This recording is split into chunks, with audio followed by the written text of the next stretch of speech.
Hi everyone, Chicken here. In the last video, we talked about studying and observing. In this lesson, we will be learning about what I will consider the most important concept, light and shadows. Fundamentally, what makes a 2D image read as a 3D subject is shadows and light. I'm sure many of you have seen this sphere before. I would like to break down the shadows of this sphere because it can teach us many important things about how shadows behave. If we keep these characteristics in mind while we're painting, it can let our artwork become more believable and have more depth. So from this image alone, we know that the light source is coming from here. And if we focus on the highlight side, which is this part, we notice that there is two major parts, the highlight and this mid-tone that's called the half-tone. Obviously, the highlight is going to be the brightest point because it is being hit directly by the light. However, the half-tone is not as bright because it is only partially being hit by the light. Moving on to the shadow side, we have the terminator, which is where the light transitions into shadow. If the light source is very bright, the terminator will be sharper, but if the light is softer and more ambient, you will get a softer or more blurry terminator. The terminator is slightly curved because it goes around the circumference of the circle. So when we're drawing heads, for example, and we have a terminator involved, it will be slightly round as well. I have a little exercise later in this lesson that really illustrates how that works. And this area is what I like to call the shadow body, which is just the main body of the shadow. It won't be as dark as the terminator because of the presence of ambient light. Moving on to this brighter part. It is brighter because there's some reflected light that's reflecting from the surface onto the sphere. And this is called the bounce light. Take note that the color of the bounce light is affected by the color of the surface.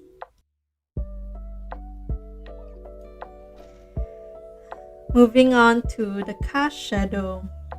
So this is the cast shadow, which is the shadow that the object casts onto the surface. Note that the further away it is from the object, the softer and less sharp the shadow becomes because there is more ambient light from the surroundings reflecting onto the shadow and disrupting it. Next, we have this really dark part called the occlusion shadow or the crevice shadow. Basically, it's just a part where light just cannot reach, and it's obviously the darkest part. So I was out playing tennis one day and I took this photo which I think illustrates really nicely what we're talking about. On the racket handle, we can see the highlight, the brightest part here, and the half-tone. Obviously, this is not perfectly round, so there's going to be angles, but we can see those different parts. And here is the terminator and the shadow body.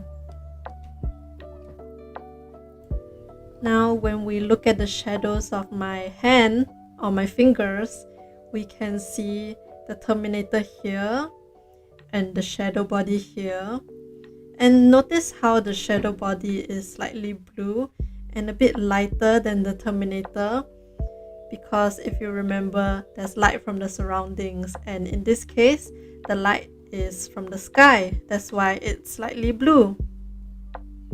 Here we have a nice cast shadow, and our crevice shadows are here and here and maybe here. And the bounce light here, notice how it's really red because the light is bouncing from the racket handle onto my finger. Yeah, so next time you're out in the sun, See whether you can make little observations like this. Okay, back to the sphere. Let's try to paint it so we really understand everything. Start with the highlight. And let's create the shadow. And we'll go in a bit darker at the terminator. Remember, it's a sphere, so it's gonna be curved. And we're gonna lighten the shadow body. By the way, I'm using an airbrush just to make the gradients easier.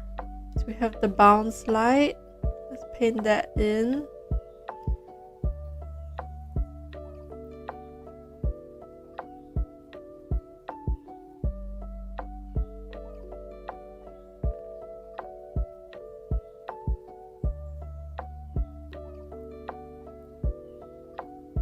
And the cast shadow, I'm gonna do it a bit lighter than the reference, just so we can really see the effect of the shadow getting blurry as we go further from the object.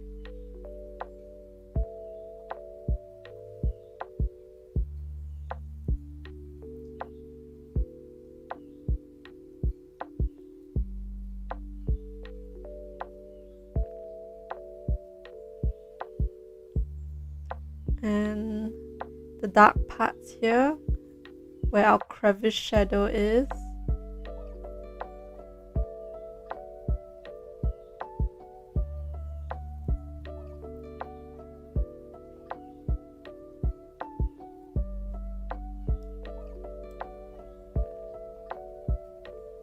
yeah, and that's our sphere.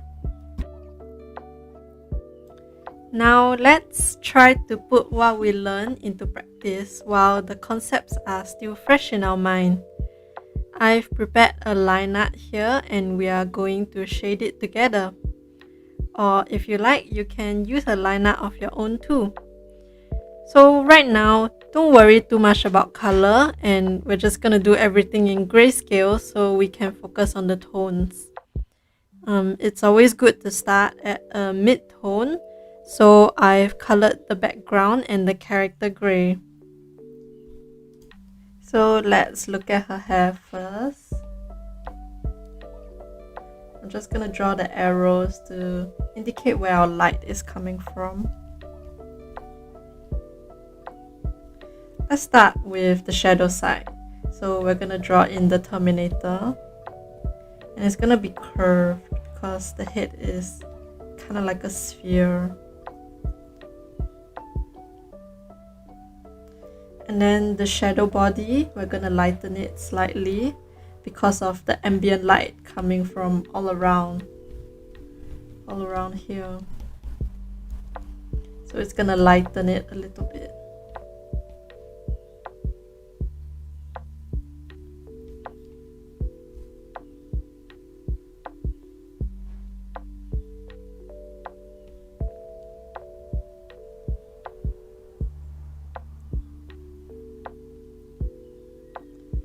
Next, we can add some bounce light. So maybe the light is bouncing from her cheek onto her hair. We're just gonna lighten it just a little bit, not too much. Just a little. Maybe there's some on her hair here.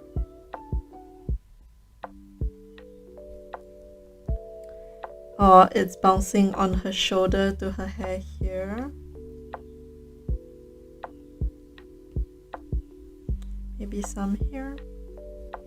Yeah, so do this sparingly. Don't have to do too much. And now let's move on to the highlight side. So for the halftone, I'm not really gonna shade it in because we can just use this as our halftone. I'm just gonna add in the light. Very simple. It's just over here.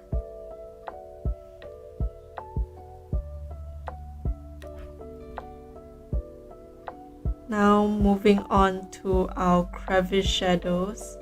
We can do this not just on her hair, so I'm gonna create a new layer. I'm gonna go pretty dark for this one.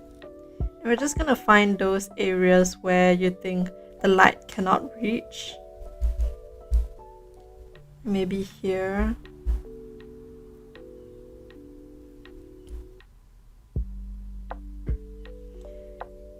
Here.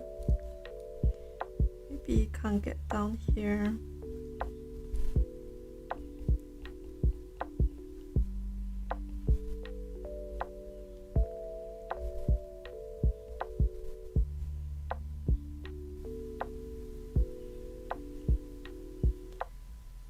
I tend to draw it on the intersection of hairs.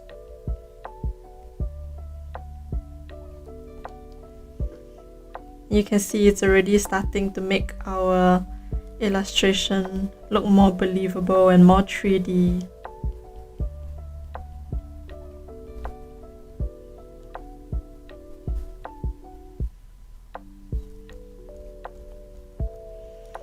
Maybe behind her ear here.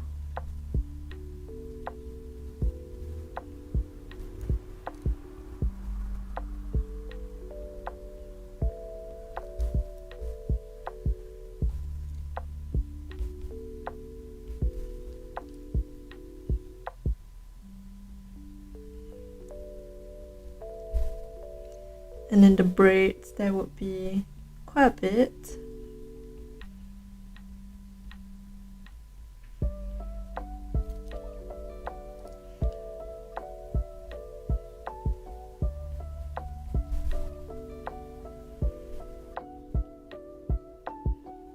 If you do line art, you can even include this in your line art process.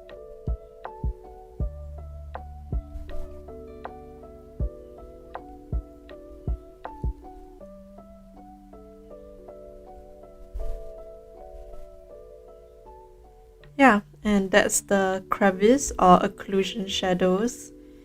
Next, let's move on to the cast shadows. So I think the horns would cast a shadow on her hair. I'm just gonna draw a very simple one here. And remember how the further away it gets from the object, the shadow gets a bit more blurry. So we're just gonna soften the shadow a bit here. It's sharper around here, but gets more blurry. And similarly here, since it's in the shadow, I'm just gonna get a even darker tone. Yeah, I'll blur it out a bit. And maybe there's a cast shadow on her chin, so let's draw that in. I'm gonna alpha lock it.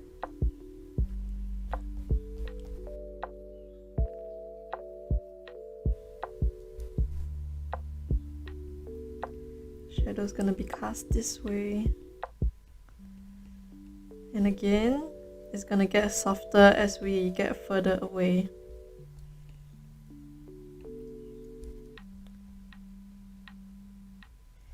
Yeah, and you can repeat those steps with the face. So I think there's gonna be some crevice shadows here in the hair, caused by the hair. Over here, just a little bit on her ear.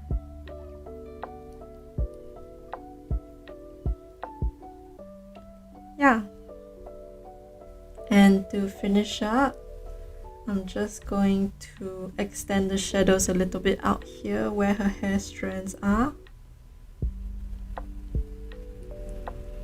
Just so it looks more like hair.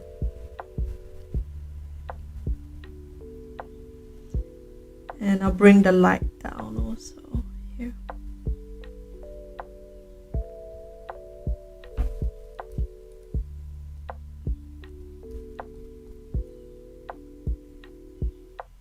And to really give her that 3D look, sometimes I would like to get a dark shade and go around the head, just the sides with an airbrush.